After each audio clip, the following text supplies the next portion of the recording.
Деловая программа Российского инвестиционного форума включала три основных блока. Это деловой климат в России, региональная политика и новая социальная повестка. В форуме также приняла участие министр экономики Якутии Майя Данилова. В рамках мероприятия министр выступила на сессии «Экономика и климат. Уроки адаптации». Нужно отметить, что главная тема инвестфорума заключалась в реализации национальных проектов. Майя Андреевна, с какой тематикой вы выступили на сессии «Экономика и климат»?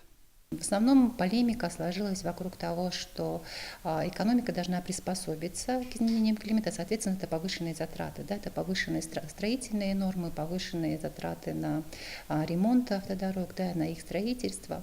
Я рассказала о том, какой у нас есть передовой опыт в жилищном строительстве и опыт в укладке новых автомобильных дорог в городе Якутске.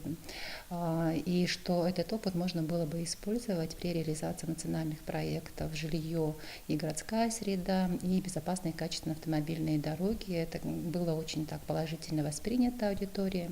Правительство республики заключило все соглашения по нацпроектам?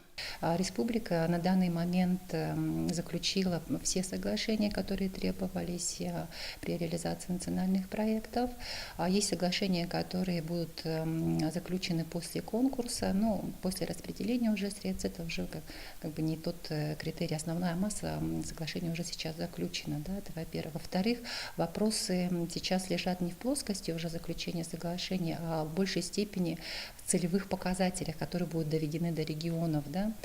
Сейчас очень широко обсуждается вопрос увеличения инвестиций в основной капитал без инфраструктурных монополий, без бюджетных средств для достижения главной национальной цели – это увеличение доли инвестиций в основной капитал до 25% в валовом внутреннем продукте страны. Очень многие регионы не согласны с теми целевыми показателями, которые до них доводятся. Для Республики Саха-Якутия в целом показатель подъемный, да, но тут тоже нужно учитывать ряд факторов. Да. Есть огромный проект «Сила Сибири», Чандинское месторождение, в которое уже вложены существенные инвестиции. Да, и после того, как эти инвестиции не принимать в расчет, соответственно, у нас тоже вопросы возникают. Но, тем не менее, есть проекты, которые в ближайшей перспективе могут быть реализованы. Также в рамках инвестфорума было подписано соглашение о сотрудничестве между Министерством экономики Якутии и машиностроительным кластером Республики Татарстан.